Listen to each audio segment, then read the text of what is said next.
Hello students, company कायद्याचे घटक या विषयाच्या मागील व्हिडिओमध्ये आपण प्रकरण क्रमांक 3 कंपनीचे भांडवल यामध्ये भाग भांडवल मिळवण्याचे विविध प्रकार, कर्मचारी भाग विकल्प योजना याचा अभ्यास केला होता। या व्हिडिओमध्ये आपण भाग वाटप प्रक्रिया, त्याचा अर्थ व प्रक्रिया पाहणार आहोत।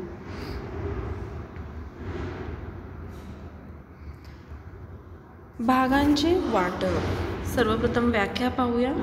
कंपनीने भाग खरेदी करण्यासाठी ज्या व्यक्तींनी भाग विनंती अर्ज सादर केले असतील त्यांना कंपनीच्या भाग भांडवलातील काही भाग देणे म्हणजे भाग वाटप करणे होय।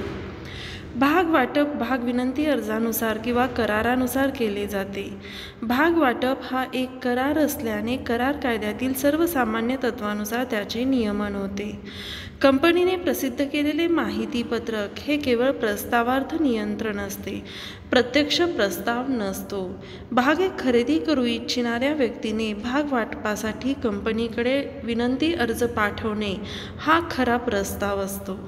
भाग विनंती अर्जाच्या स्वरूपात पाठवलेल्या प्रस्तावाला कंपनीने मान्यता देणे आवश्यक असते आणि याकरिता संचालक मंडळाला भाग वाटपाचा ठराव मंजूर करून घ्यावा लागतो। भाग वाटपाचे होणारे कायदेशीर परिणाम काय असतात? कंपनी व अर्जदार यांच्यामध्ये करारात्मक संबंध निर्माण होतात। भाग वाटपानंतर कंपनी व अर्जदार यांच्यामध्ये सभासत्वाचा करार अस्तित्वात येतो। भाग वाटपानंतर कंपनीच्या भागांना कायदेशीर अस्तित्व प्राप्त होते। भागाचे एकदा वाटप केल्यानंतर त्याचे पुनर्वाटप करता येत नाही। भाग वाटपाबाबतच्या अटी काय आहेत? भाग वाटपाबाबतच्या दोन प्रकारच्या अटी आहेत, एक सर्वसाधारण अटी आणि दुसऱ्या कायदेशीर अटी। भाग वाटपाबाबत असणाऱ्या सर्वसाधारण अटी। भाग वाटपाचा मूलभूत अधिकार हा संचालकांना असतो, म्हणजेच संचालक भाग वाटपाबाबतचा निर्णय घेऊ शकतात। भागासाठी विनंती अर्ज आल्यानंतर योग्य वेळेच्या आत भाग वाटप कार्य पूर्ण झाले पाहिजे। ज्यांना भाग वाटप करण्यात आले आहे त्यांना भाग वाटपाची सूचना पाठवली पाहिजे व त्यांना ती मिळाली पाहिजे। भाग वाटप विना अट असावे। भाग विनंती अर्जातील अटीनुसारच भाग वाटप करण्यात यावे। भाग वाटपाच्या कायदेशीर अटी। यामध्ये पहिली अट आहे माहिती पत्रक नोंदणी अधिकाऱ्याकडे दाखल करणे।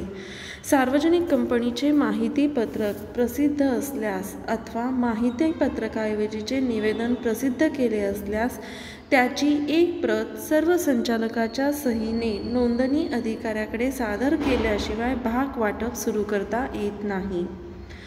किमान भांडवलाच्या रकमेची अट पूर्ण करणे। माहिती पत्रकात उल्लेख केलेल्या किमान भांडवला इतकी रक्कम गोळा झाल्याशिवाय कंपनीला भाग वाटप करता येत नाही। माहिती पत्रक प्रसिद्ध केल्यापासून 30 दिवसाच्या आत किमान भांडवलाची रक्कम गोळा होऊन भाग वाटपाचे कार्य पूर्ण होणे आवश्यक असते।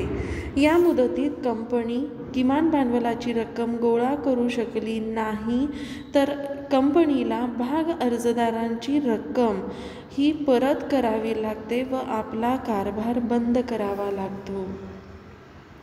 किमान अर्ज रक्कम। भाग वाटपाकरिता आलेला प्रत्येक भाग विनंती अर्जासोबत भागाच्या दर्शनी किमतीच्या कमीत कमी 5% रक्कम रोख स्वरूपात मिळालेली असली पाहिजे। भागासोबत मिळालेल्या रक्कम बँकेत जमा करणे। भाग विनंती अर्जासोबत मिळालेली सर्व रक्कम कंपनीने माहिती पत्रकात उल्लेख केलेल्या अनुसूचित बँकेत जमा करून ठेवली पाहिजे।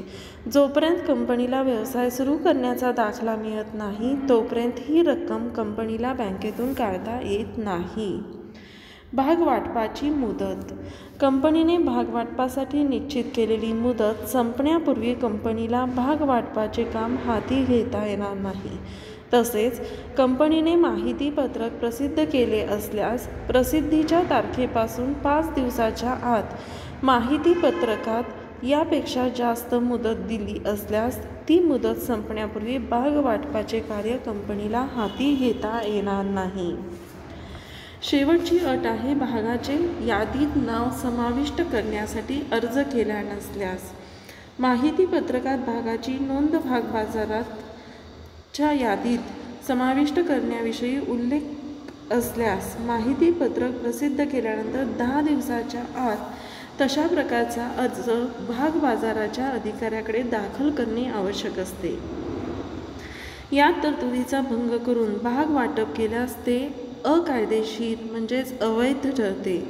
भाग वाटपासाठी अर्ज करावयाची मुदत संपल्यानंतर 10 आठवड्याच्या आत भागबाजाराने भागाची नोंद करण्यास परवानगी दिली नाही तर भाग वाटप हे बेकायदेशीर ठरले जाते आणि अशा परिस्थितीत सर्व रक्कम 8 दिवसाच्या आत संबंधितांना परत करावी लागते.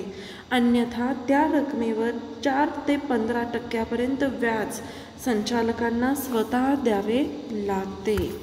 या झाल्या भागवाटपाबाबतच्या अटी. आपण पुढील व्हिडिओमध्ये भागवाटपाबाबतचे इतर घटक पाहणार आहोत. माझे पुढील व्हिडिओ पाहण्यासाठी यूट्यूब चॅनल सबस्क्राईब करा. थँक्यू.